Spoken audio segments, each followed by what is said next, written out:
You're coming off the pitch, shaking your head, looking frustrated. How do you feel after that? Of course, don't feel good. We don't win. We do something unnecessarily in the second half, and I don't think we play good enough. So we don't deserve to win, and yeah, that's why.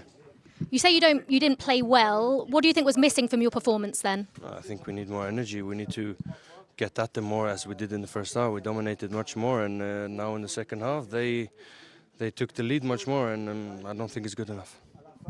Did you have any complaints with the foul that led to the penalty?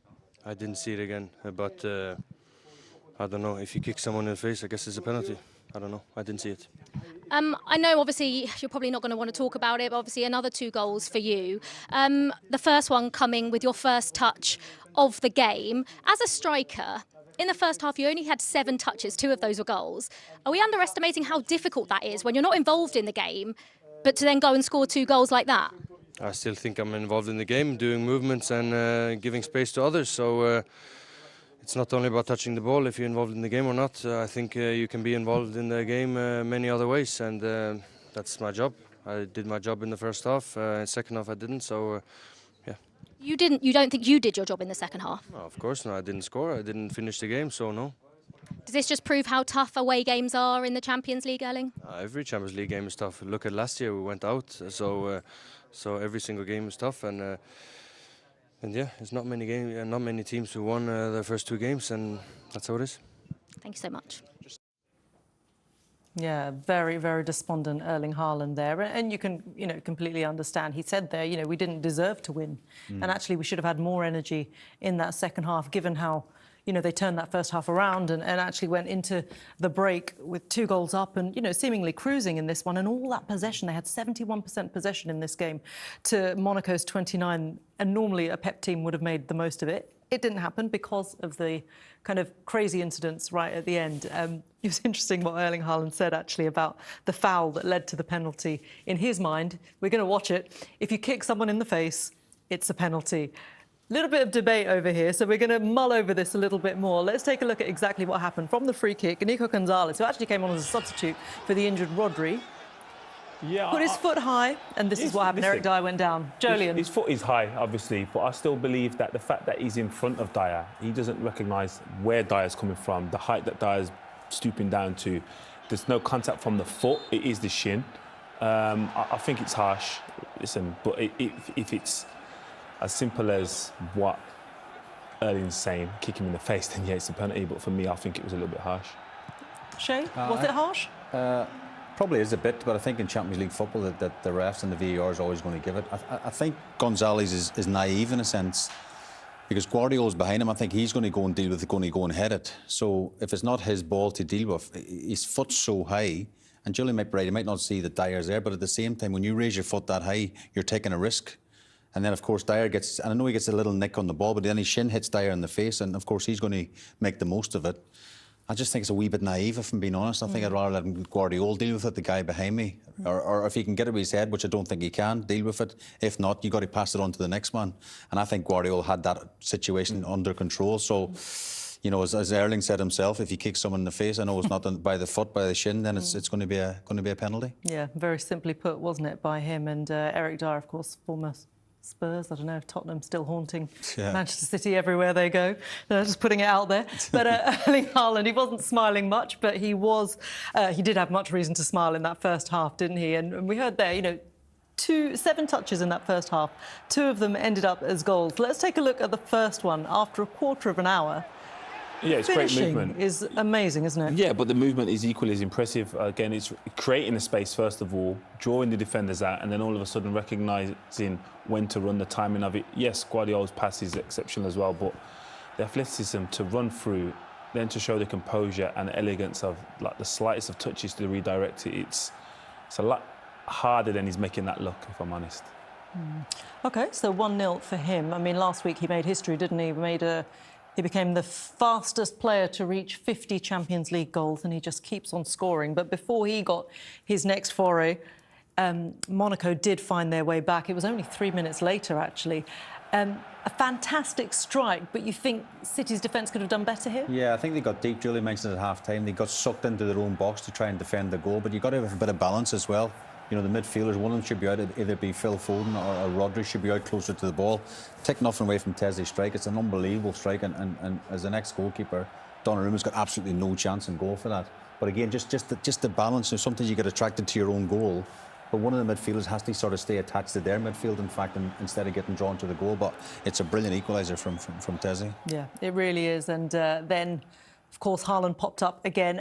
Great timing as well, just before half-time, to make it 2-1. Yeah, perfect time to score any goal for any scoreline. And again, an example of some great movement, absorbing the defenders, but then athleticism again. And yeah, the defenders of Monaco naive in terms of not recognising it's Haaland in the box. Can you get tighter? But if anyone, you'd prepare for him, yeah, wouldn't you? you have to open up and try and get touch tight. But even then, when you do that, his power and his height, and we said at half time, he's actually stooping down to head that. So he's generated the power out of nothing, and it's a great finish. Yeah, it is a great finish, and this is just what Erling Haaland does. And we can see there some stats. This is sort of where he's been at this point of the season in his last 4 campaigns. Apart from the 23-24 season, I mean, 7 is hardly bad at this stage, is it? Disappointing, to be honest. Isn't it just? He'll be crying over that. So. Double figures, though, every single time. I mean, the level of consistency, the average is incredible, and it just tells you exactly where he is. I find it staggering that he finished 26th in the list of Ballon d'Or nominees. It's crazy. And I think he scored 6 goals for Norway this season exactly, as well. absolutely. I think if you're building a striker, as in an AI striker, I think he'd have the lot, wouldn't he? Yeah. His left foot, obviously strong, his right foot strong, he's brilliant in the air, as we've shown.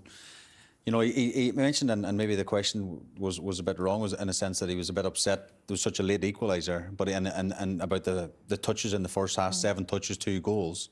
But he's right what he's saying. Sometimes he makes selfless runs, he stretches opposition, then that opens up pockets for Silva, Foden and the likes, you know. So I don't think he liked that question too much. Yeah. And obviously coming straight off the pitch, Dyer scoring in the 90th minute, he feels disappointed they didn't win. So, but his numbers are just incredible, aren't they? He's an unbelievable striker, and you think every record that comes along, he's going to smash it, isn't he?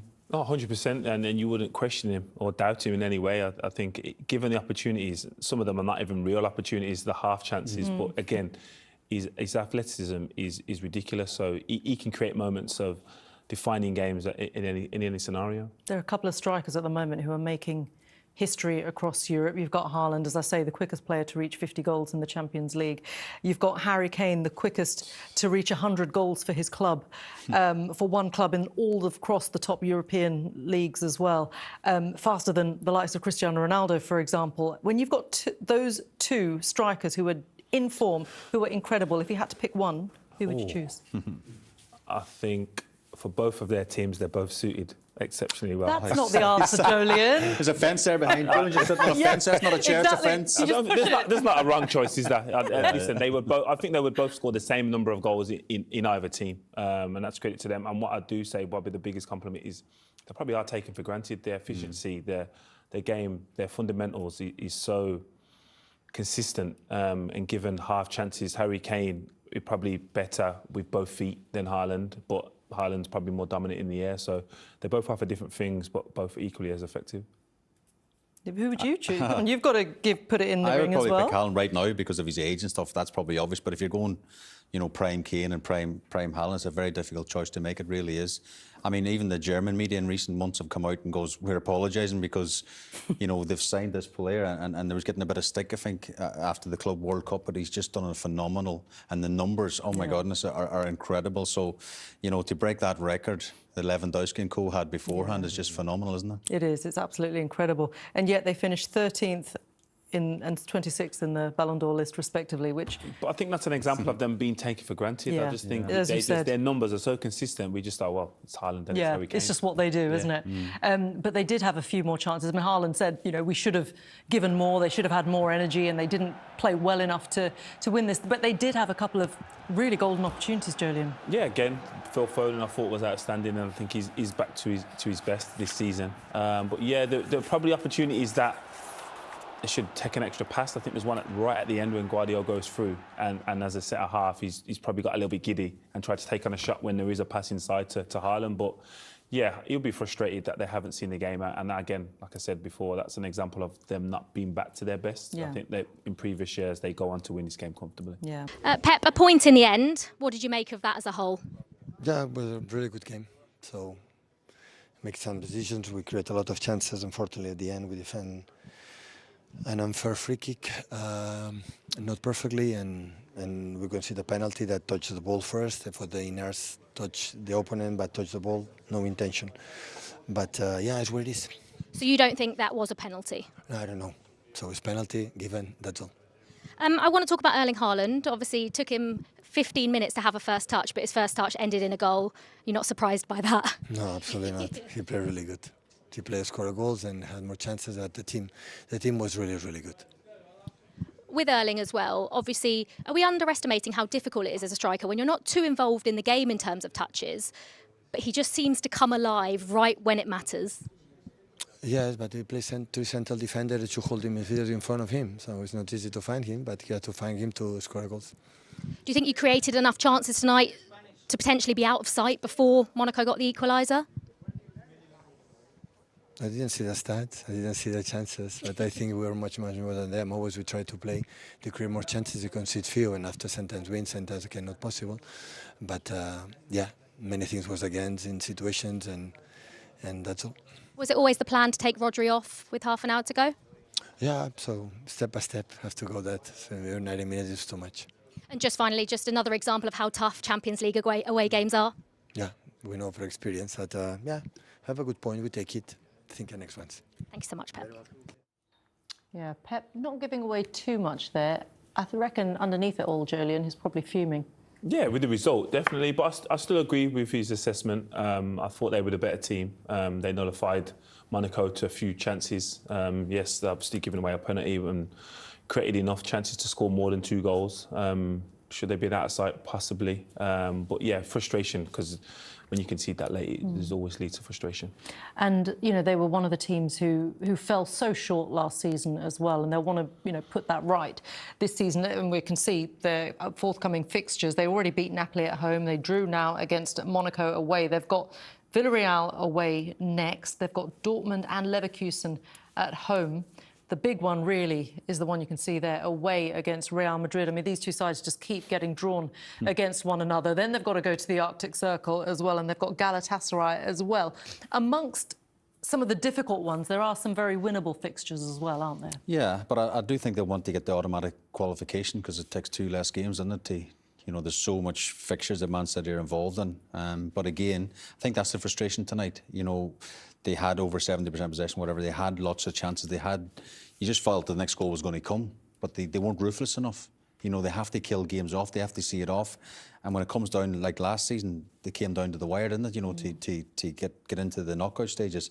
I don't think Man City wants that. I don't think Pep Guardiola wants that. I think he wants it done and dusted as soon as possible. So that'll frustrate him tonight, 2 points. You can see by his interview he's a wee bit angry, and that's just normal human reaction because that late equaliser from Dyer feels a bit like a defeat. I know it was a draw, but at the same time, you know, they aren't playing bad. You know, Reinders hit the crossbar, you know, Foden hit the bar. You know, like a little bit of luck as well sometimes in football that helps along the road. So just get back to that ruthless winning machine. I think Man City are, and they should be fine. We talked a lot last season about how, you know, they'd lost some of that aura, some of, you know, that ruthless winning machine you talk about. Teams feared them a lot less, even at the Etihad last season, because it wasn't the campaign that they'd had. We didn't see the dominance that we'd seen over many, many seasons. How far away are they from being that team again, the side that swept everyone away in 2023? I think they're not far in terms of performances and results. I think it's a consistent period of time. I think if they're winning consecutive games, 8, 9, 10, in all competitions, not specifically any competition, it's kind of seeing them games out and again, being more ruthless. Yes, we've seen Man City win a number of games, but can they go on to just put you to the sword, like Shay's saying? I think in recent years we've seen them do that. And at this moment in time, when you're a team against Man City and you're one behind, you still feel like you've got a chance, where that hasn't always been the case. Yeah. It's always, if they score, you're like, oh, we've lost this game. Can we nullify that threat? But that's not the case at the moment. Yeah.